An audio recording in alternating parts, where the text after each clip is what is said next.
À seulement 32 ans, Tricia Turgeon est mère de 8 enfants. Femme d'affaires accomplie, c'est non sans avoir vécu de dures épreuves qu'elle a atteint le grand bonheur qu'elle vit aujourd'hui. Son histoire est une source d'inspiration pour tous ceux qui aspirent à une vie meilleure. Voici l'extraordinaire histoire de Tricia Turgeon. Je suis née le 6 octobre 1991 à Saint-Émile, qui est dans la région de Québec. Dès l'âge de 4 ans, mes parents se sont séparés. J'ai très jeune. Ça m'a beaucoup affecté, la séparation. Le fait que je vois mon père une fin de semaine sur 2, je trouvais ça très pénible. Mais parfois, ça pouvait arriver aussi qu'ils me prennent une fin de semaine par mois quand il n'y avait pas la pension alimentaire. Mon père, quand j'étais jeune, c'était de l'or pour moi. Mais il y a des choses des fois que je ne voyais pas. Et doublement aussi son trouble d'alcool et de drogue que je n'ai pas vu quand j'étais jeune. Je l'ai remarqué beaucoup plus avec le temps, la maturité, quand j'étais arrivée à l'âge adolescent. À l'école, c'était très, très difficile parce que j'étais victime d'intimidation, que ce soit que pour mes cheveux longs, qui étaient blonds, que le monde trouvait que j'avais l'air d'une sorcière, ou mon strabisme de naissance, parce que quand j'étais jeune, je louchais d'un œil, c'était flagrant. Et j'ai dû avoir une opération suite à ça dès l'âge de 5 ans. Et ça m'a amené beaucoup de rendez-vous chez le médecin, beaucoup d'adaptations. J'ai eu des lunettes quadrillées, j'ai eu un œil de pirate. J'ai tout ce que j'ai dû avoir pour venir régler ce problème-là. Ça a été un long processus. Mais aussi, j'avais les dents très avancées quand j'étais jeune, les dents de lapin, on va dire. Et j'ai eu beaucoup aussi d'orthodontistes. J'ai eu 3 appareils, un pour écarter, un pour reculer, puis des broches ainsi de suite. Fait que ça en faisait beaucoup. Fait qu'on m'a souvent intimidée pour mon apparence. Puis ça m'a souvent très blessée quand j'étais à l'école, autant qu'au secondaire. Les enfants n'étaient pas souvent gentils avec moi. C'était dur de me faire des amis. Mais aussi, des fois, le monde juge sans même savoir ton parcours. Fait que les blessures de la séparation, les blessures aussi de l'intimidation, le fait que c'est un cercle vicieux qui n'arrêtait jamais, mais aussi autant au secondaire, qu'un du jour au lendemain, j'ai tout lâché.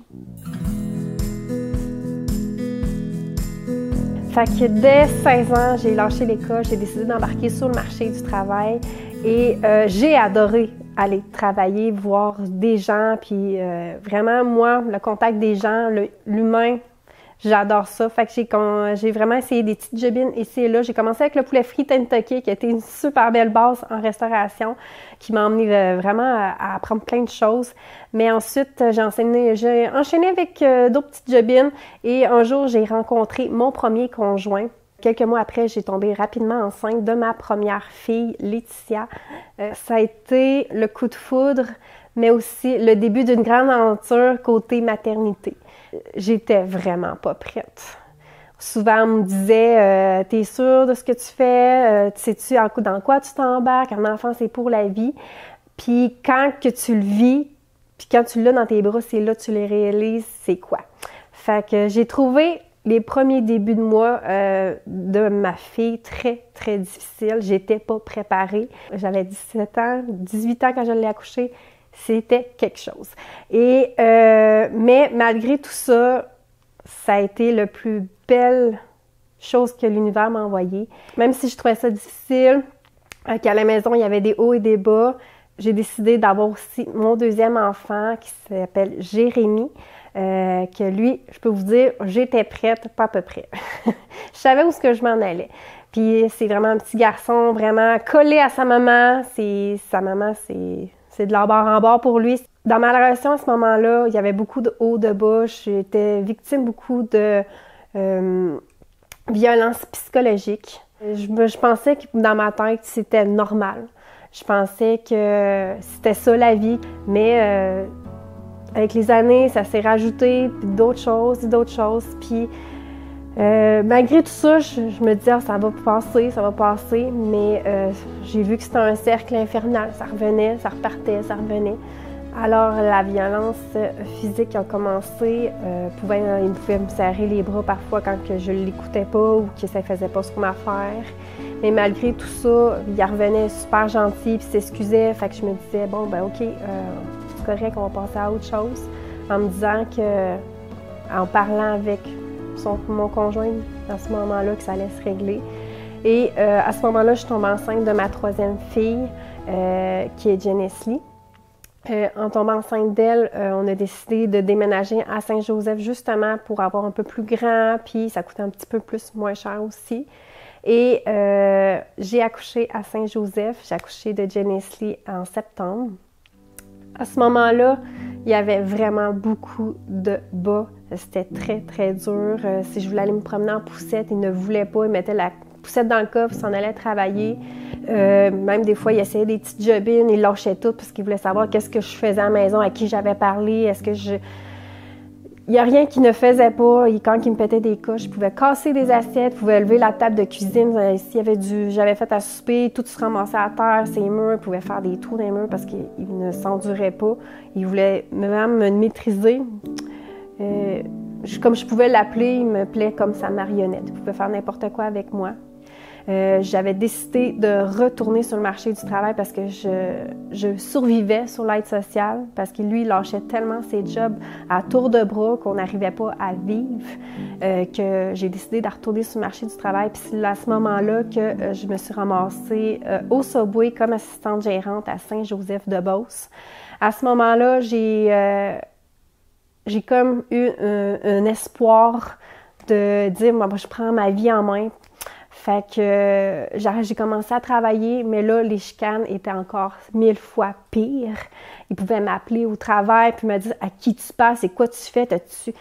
C'était du contrôlage, de la manipulation. Là, c'est rendu que c'était plus juste des agressions physiques, mais c'était rendu des agressions sexuelles qui pouvaient me faire si je ne faisais pas ce qu'ils ne voulaient pas que je fasse. Ça m'a apporté des handicaps aussi côté corps.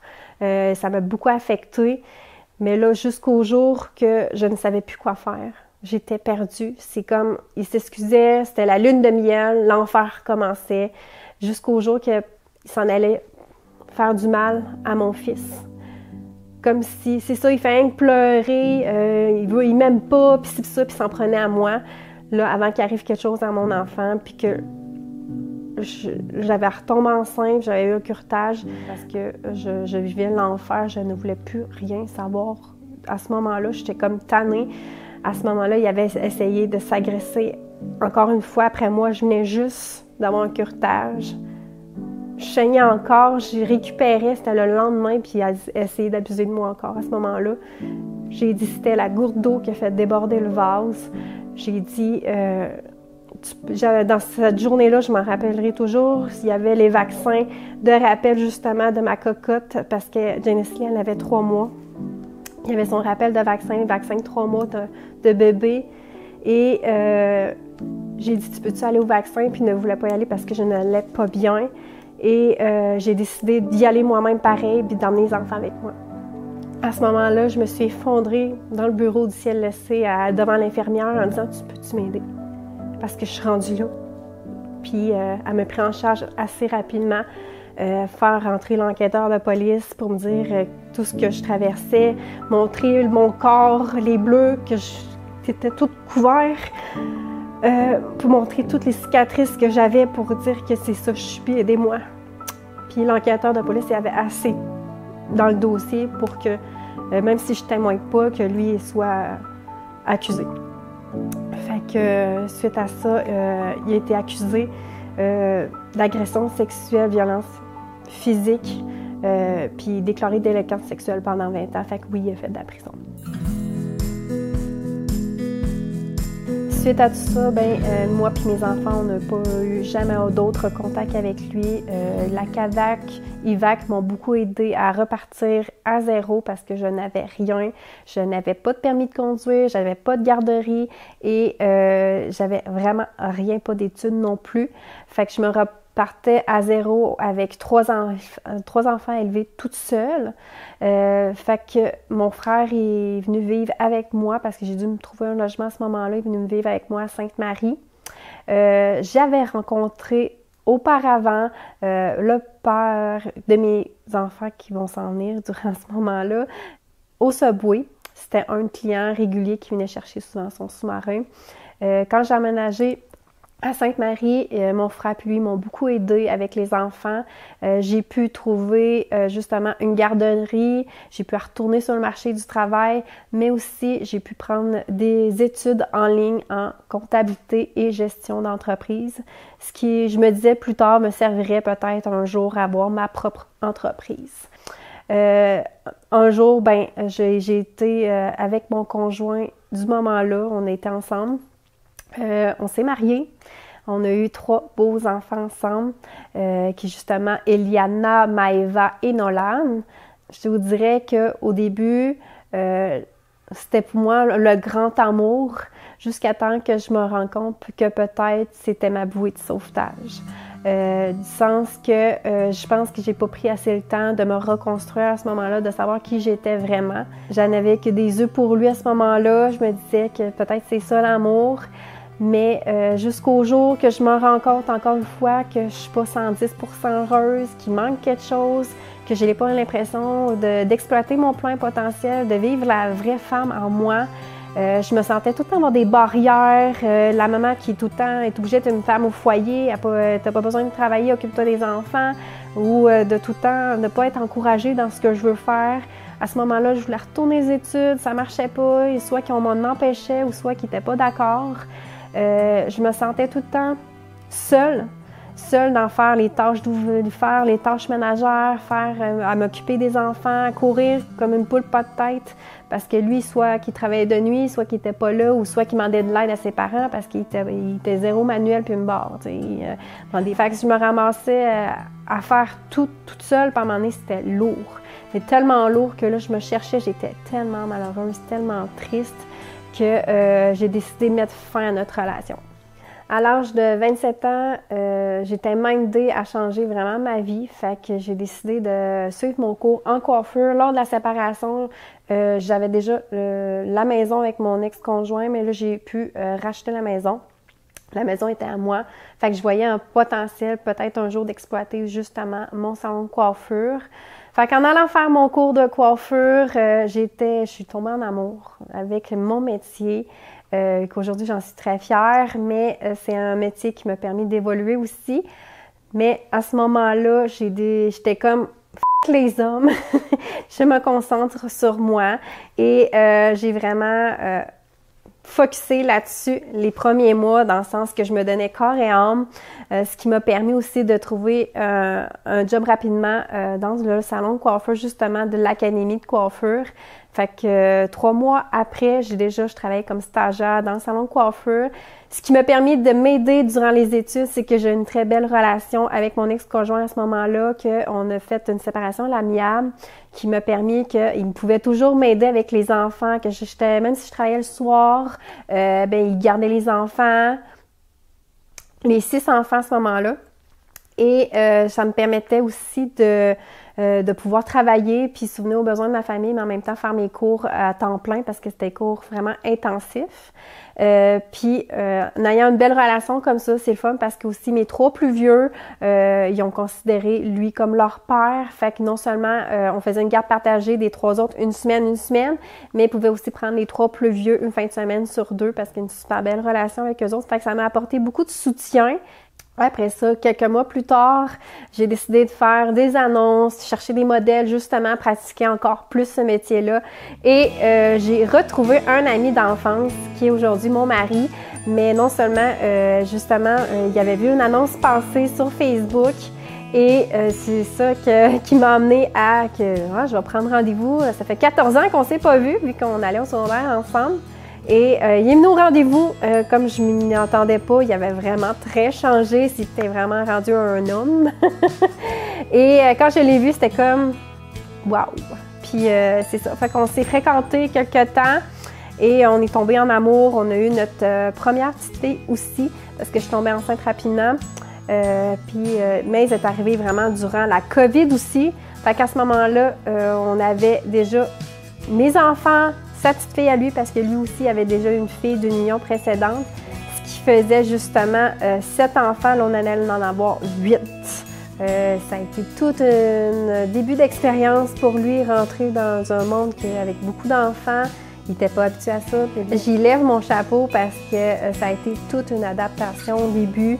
Puis j'en ai profité pendant ma 7e grossesse justement de booster mon entreprise. Moi puis mon chum, on a décidé à ce moment-là vraiment de go, on fait le salon de coiffure au sous-sol. On va pouvoir travailler de la maison pour être là pour les enfants en même temps. Puis j'avais tellement eu une belle grossesse que là, moi puis mon chum il me dit « Ah, ça serait le fun d'avoir un boy ». Puis moi, je me voyais pas avoir pas d'autres enfants. Tu sais, moi, un chiffre impair, ça marchait pas. Je vous dis, ben, me semble un 8e, ça bouclerait bien la boucle, comme je disais. Fait qu'on s'essayait pour un autre bébé à ce moment-là. Ça a marché du premier coup, mais le 31 décembre 2020, j'ai fait une grosse fausse couche. Et ça nous a rentré dedans solide que là, j'étais comme, je suis tannée, ça marche plus, on passe à autre chose.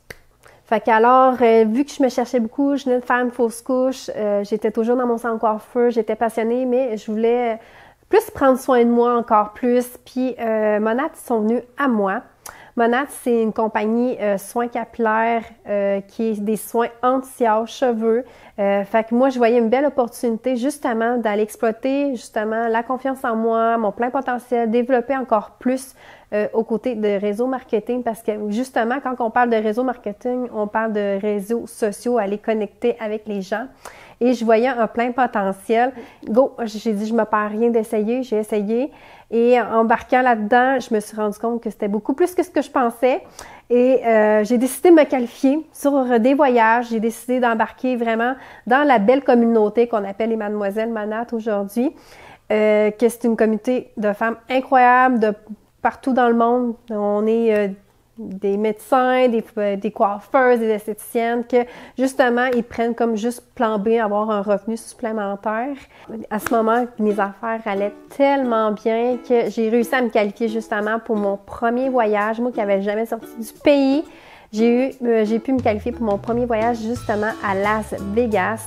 J'étais tellement excitée, mais là, c'était aussi mon premier voyage, genre pas d'homme, pas d'enfant, toute seule, genre la liberté totale, moi qui n'ai jamais connu ça. Et justement, je préparais mes affaires de mon voyage, je me suis acheté du nouveau linge, j'étais prête et genre même pas une semaine avant mon voyage, j'attends mon 8e bébé.